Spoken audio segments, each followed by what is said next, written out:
You think you're just playing with your cat. You think it's a simple moment, a little string, a feather, maybe a laser on the wall. But here's what nobody tells you. Your cat is not looking at the toy. Your cat is looking at you. Every single time you pick up that toy, every time your hand moves, your cat is running a biological scan on you. It is reading your nervous system, your breathing, your tension, your presence, or your absence. And what it finds is not about the game you think you're playing. It is a reflection of exactly who you are right now, in this moment.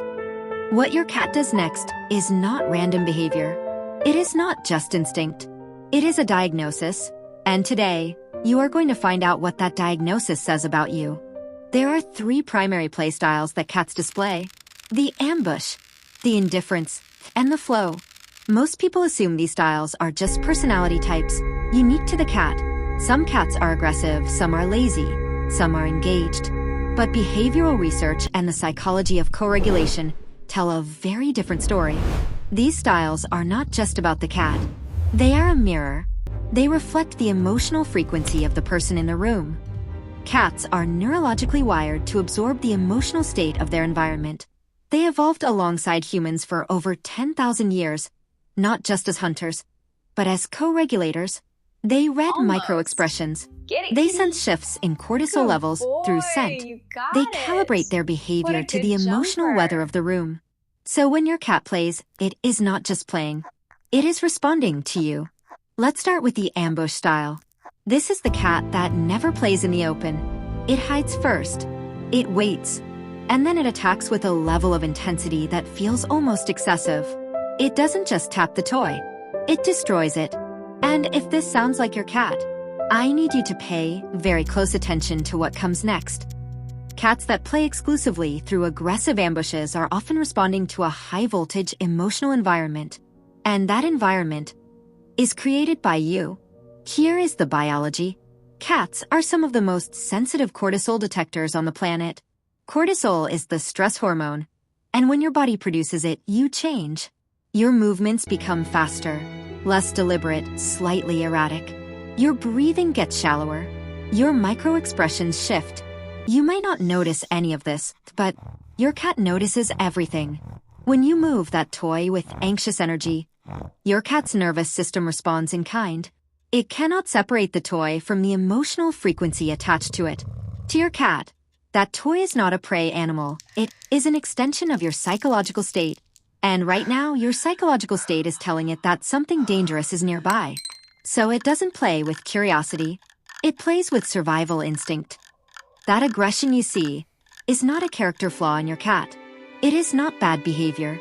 It is your cat saying, I am living in your storm, and the only way I know how to process it is to fight my way through it. The ambush style is not about the toy. It is about the anxiety in the room, and 9 times out of 10, that anxiety belongs to the owner. Now let's talk about the style that most cat owners find the most confusing, and honestly, the most personally uncomfortable once they understand what it means. This is the indifferent style. This is the cat that simply does not engage. You bring out the best toy, the feather wand, the laser, the crinkle ball, and your cat looks at it, and then looks away like it is the most uninteresting thing that has ever existed. Most people in this situation blame the cat. They say their cat is antisocial, or stubborn, or just not a playful breed. But here is the truth that is going to be uncomfortable to hear. Your cat is not disinterested in the toy. Your cat is disinterested in you, because right now you are not actually there. Here is what most people do not understand about how cats hunt. A cat does not chase an object. A cat chases intent. In the wild, prey animals move with purpose, with fear, with the biological desperation of something trying to survive. When a cat engages in play, it is activating the same neurological pathways as a real hunt. And a real hunt requires a partner. It requires you to be the other half of the predator-prey dynamic. Your energy is what makes the toy alive. But when you are scrolling through your phone while half-heartedly dragging a feather across the carpet, your cat detects the absence of predatory intention in your body language. Looking for me? Your breathing is slow and disengaged. Your eyes are not on the toy. Your muscles have no tension, no focus, no investment in the movement. To your cat, The toy is not a bird trying to escape. It is a dead object being moved by someone who is mentally in a completely different room. And this is where the diagnosis gets personal. The cat that plays with indifference is not lazy. It is protesting. It is communicating, in the only language it has, that the person in the room with it is physically present but emotionally absent. Researchers who study human-animal co-regulation have found that cats are extraordinarily sensitive to the quality of human attention, not just the presence of it. They do not want a body in the room. They want a consciousness in the room. They want you. The disinterest your cat shows when you are distracted is the same disinterest a child shows when they realize that the adult playing with them is not really playing. It is presence disguised as indifference. And it is one of the most honest pieces of feedback you will ever receive about your own relationship with the present moment. Your cat cannot lie to you. It has no reason to pretend. When you are not truly there, it will simply show you exactly that. And here is where the story becomes more than just an interesting personality test. Cats who live with chronically disconnected owners develop something that animal behaviorists describe as learned helplessness in play. They stop initiating. They stop responding. They withdraw into themselves because they have learned, through repetition, that the invitation to connect will never truly be answered. They adapt to the emotional reality you have created for them. Does that sound familiar? Not just as a description of a cat, but as a description of what happens to any living thing that keeps reaching out and keeps finding nobody home. Visual. The entire color palette shifts. Gone is the cold blue and the harsh amber. The room fills with warm golden light. A cat and a person move together in what can only be described as a dance. The toy arcs high, curves, dips, pauses, retreats. The cat tracks it with total absorption. Eyes locked, body coiled but not tense. Every movement deliberate and precise. It leaps. It lands. It resets. It waits. Now we arrive at the third style. The flow. And if this is your cat, if this is what happens when the two of you play together, then what I am about to tell you is the most meaningful compliment your cat will ever give you. The flow state in cat play is not just engagement. It is attunement. It means that your cat trusts the arc of the toy because it trusts the mind behind the hand.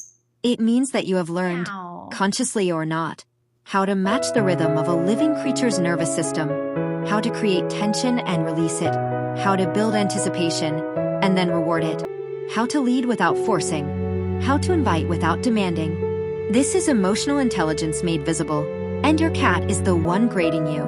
Because what the flow style requires is not skill with a toy wand.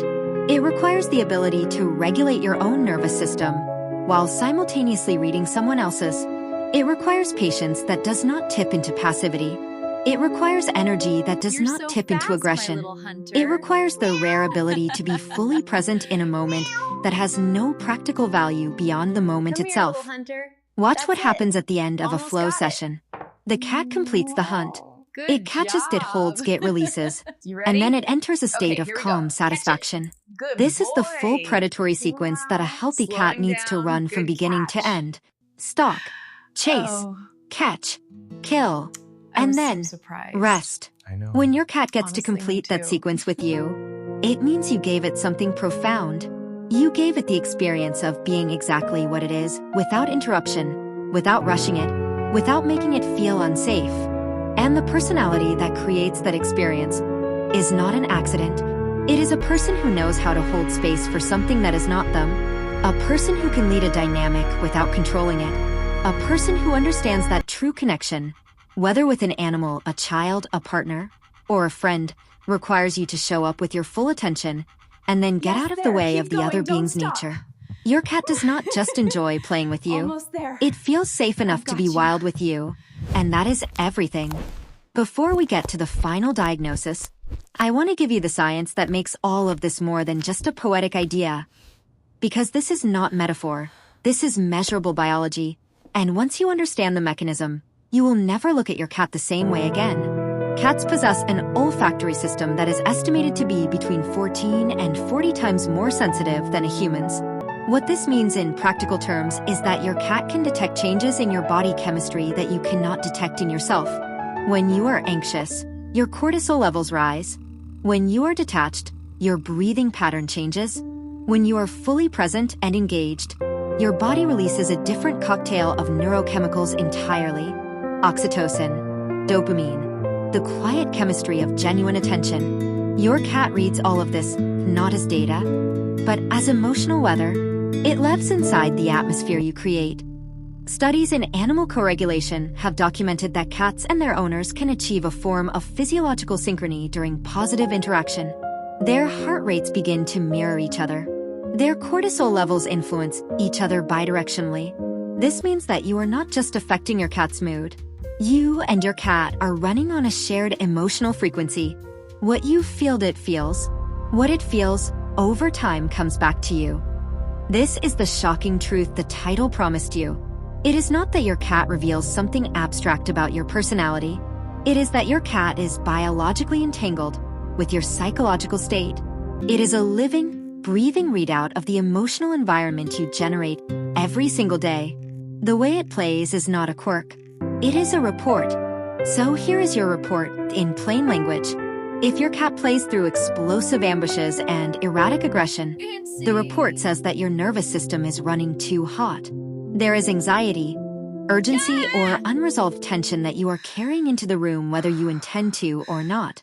Your cat is not aggressive by nature. It has been trained by your energy to treat every interaction as a survival event. The invitation here is not to fix your cat. It is to look honestly at your own stress levels and ask what you are bringing through the door with you every evening. If your cat plays with indifference and disconnection, the report says that you are physically present but psychologically elsewhere.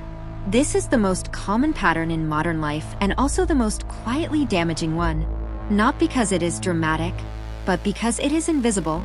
You are there, but you are not there. And your cat has learned not to bother reaching for a version of you that never fully arrives. The invitation here is to practice presence not as a spiritual exercise, but as a practical skill. Put the phone down. Look at the toy. Look at the cat. Let yourself care about the next 10 minutes as if they matter. Because to your cat, they are everything. And if your cat plays in the flow, if it engages with full focus, completes the hunt, and rests against you afterward with the particular satisfaction of an animal that has been truly met, the report says that you are someone who knows how to regulate themselves and hold space for another being's full nature. That is not a small thing. That is one of the rarest and most valuable qualities a person can have. Your cat is not just your pet. It is your evidence. Here is what I want you to take from this. You do not need to be a perfect, stress-free, fully enlightened human being to give your cat a better play experience. You just need to show up with awareness. Even 30 seconds of genuine presence is worth more to your cat than 30 minutes of distracted interaction. The quality of your attention is the entire game. Try this tonight. Before you begin playing with your cat, take 3 slow breaths. Put your phone in another room. Sit on the floor. Hold the toy completely still, and wait. Watch what happens when your cat senses that the person behind the toy has actually arrived. Watch how fast everything changes. That shift you see in your cat, that sudden spark of attention, that lean forward, that first intentional step toward the toy, is your cat recognizing you. The real you. The present you. The one it has been waiting for. The next time you reach for that toy, I want you to pause for just 1 second and remember what you learned today. Your cat is not just an animal that lives in your home. It is a biological mirror that has been placed in your life with extraordinary precision. It cannot pretend. It cannot perform. It cannot tell you polite lies about who you are in any given moment. It can only show you, and what it shows you is not a judgment. It is an invitation. Every single play session is an opportunity to check in with yourself, to ask not just what kind of day your cat is having, but what kind of person you are being today, what kind of energy you are generating, what kind of presence you are offering to the living things that depend on you. You have been given a diagnostic tool more honest than any personality test, more immediate than any therapy session, more accessible than any self-help book. It lives in your home. It sleeps on your couch. It watches you with eyes that have been reading humans for 10,000 years, and every evening, when you pick up that toy, it hands you the results. The question is not what your cat's playstyle says about you. The question is, now that you know, what are you going to do about it? Comment the word mirror below. If there has ever been a moment where you noticed your cat completely changed the way it played, based on how you were feeling that day. Because I think more of you have experienced this than you realize, and I think seeing your own story in someone else's words is sometimes the beginning of something important. Your cat already knows who you are. The real question is, do you?